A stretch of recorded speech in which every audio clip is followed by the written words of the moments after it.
Hello everyone, good morning. ಇವತ್ತು ತುಳಸಿ ಹಬ್ಬ.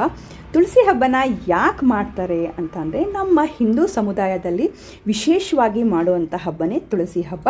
ತುಳಸಿಯ ರೂಪದಲ್ಲಿರುವಂಥ ಲಕ್ಷ್ಮಿ ಮತ್ತು ವಿಷ್ಣುವಿನ ವಿವಾಹ ರೂಪದಲ್ಲಿ ಆಚರಣೆ ಮಾಡುವಂಥ ಹಬ್ಬನೇ ತುಳಸಿ ಹಬ್ಬ ಅಥವಾ ತುಳಸಿ ವಿವಾಹ ಅಂತ ಹೇಳ್ತಾರೆ. ಇದನ್ನು ಮಾಡೋದ್ರಿಂದ, ಈ ಹಬ್ಬ ಆಚರಣೆ ಮಾಡೋದ್ರಿಂದ ಮನೆಯಲ್ಲಿ ಸುಖ, ಶಾಂತಿ, ಸಂತೋಷ ಮತ್ತು ಒಂಥರ ಪಾಸಿಟಿವಿಟಿ ಇರುತ್ತೆ ಅಂತ ಹೇಳ್ತಾರೆ. ಇವತ್ತಿನ ದಿನ ಅಂತ ಅಲ್ಲ, ದಿನಾನೂ ತುಳಸಿ ಪೂಜೆ ಮಾಡೋದ್ರಿಂದ ಮನೆಯಲ್ಲಿ ಪಾಸಿಟಿವಿಟಿ ಇದೆ ಅಂತ ಹೇಳ್ತಾರೆ ದೊಡ್ಡವರು. ಅದೇ ರೀತಿ ಬೆಳಗ್ಗೆ ಎದ್ದು ಎಲ್ಲದನ್ನು ತಿಂಡಿಗೆಲ್ಲ ರೆಡಿ ಮಾಡಿಕೊಂಡು ನಂತರ ಸ್ನಾನ ಮಾಡಿ ಪೂಜೆಗೆ ಏನೇನು ಬೇಕೋ ಎಲ್ಲ ರೆಡಿ ಮಾಡಿಕೊಂಡು ಪೂಜೆನ ಸ್ಟಾರ್ಟ್ ಮಾಡಿದೆ. ಇವತ್ತು ಸ್ವಲ್ಪ ಬೇಗನೆ ಸ್ಟಾರ್ಟ್ ಮಾಡಿದ್ದೀನಿ, ಯಾಕಂತಂದರೆ ಜೊತೆಗೆ ಸ್ಕೂಲ್ ಇದೆ, ಬರೋದಕ್ಕೆ ಆಫೀಸ್ ಇದೆ. ಹಾಗಾಗಿ ಪೂಜೆನ ಮಾಡಬೇಕಾದ್ರೇ ಮನಸ್ಸಲ್ಲಿ ಏನಂತ ನೆಮ್ಮದಿ ಮತ್ತು ಪಾಸಿಟಿವಿಟಿ ಇತ್ತು. ನೈವೇದ್ಯಕ್ಕೆ ಅವಲಕ್ಕಿನ ನೈವೇದ್ಯ ಮಾಡಿದೆ. ವಿಷ್ಣುವಿಗೆ ಶ್ರೇಷ್ಠವಾದದ್ದು ಅವಲಕ್ಕಿ ಅಂತ ಹೇಳ್ತಾರೆ. ನೈವೇದ್ಯ ಮಾಡಿ ಮಂಗಳಾರತಿ ಮಾಡಿ ಆರತಿ ಕೂಡ ಮಾಡಿದ್ವಿ. ಸೊ ಹೀಗಿತ್ತು ನಮ್ಮ ಮನೆಯಲ್ಲಿ ತುಳಸಿ ಹಬ್ಬ. ನಿಮ್ಮಲ್ಲಿ ಹೇಗಿತ್ತು?